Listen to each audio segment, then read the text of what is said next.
We should be proud of the fact that in these islands, we trust the people with these big decisions. We not only have a parliamentary democracy, but on questions about the arrangements for how we're governed, there are times when it is right to ask the people themselves, and that is what we have done. The British people have voted to leave the European Union, and their will must be respected. I want to thank everyone who took part in the campaign on my side of the argument, including all those who put aside party differences to speak in what they believed was the national interest.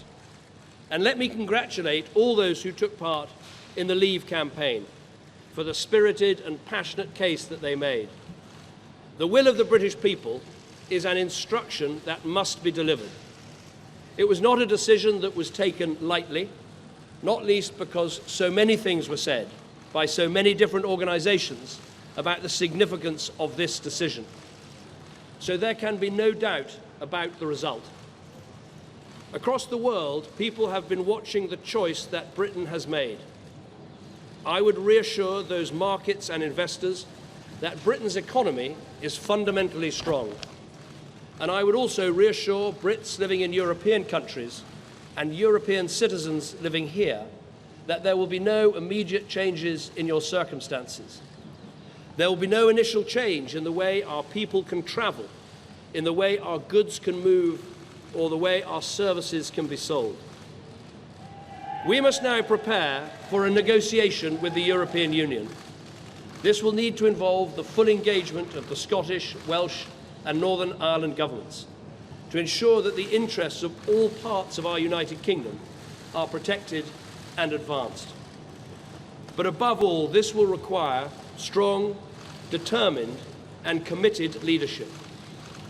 I'm very proud and very honoured to have been Prime Minister of this country for 6 years.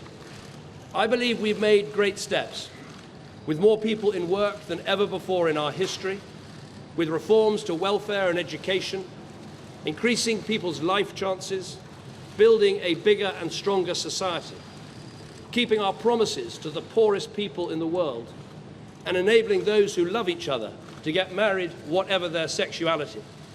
But above all, restoring Britain's economic strength.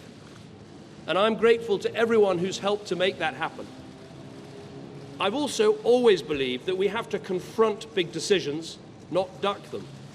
That is why we delivered the first coalition government in 70 years to bring our economy back from the brink. It's why we delivered a fair, legal, and decisive referendum in Scotland. And it's why I made the pledge to renegotiate Britain's position in the European Union and to hold a referendum on our membership, and have carried those things out. I fought this campaign in the only way I know how, which is to say directly and passionately what I think and feel, head, heart, and soul. I held nothing back. I was absolutely clear about my belief that Britain is stronger, safer, and better off inside the European Union. And I made clear the referendum was about this and this alone, not the future of any single politician, including myself. But the British people have made a very clear decision to take a different path.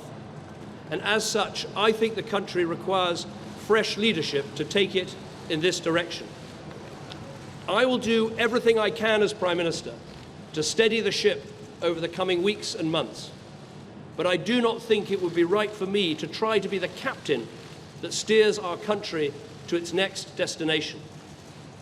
This is not a decision I've taken lightly, but I do believe it's in the national interest to have a period of stability and then the new leadership required.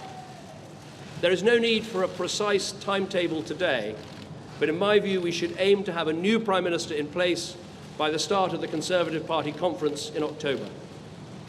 Delivering stability will be important, and I will continue in post as Prime Minister with my Cabinet for the next 3 months.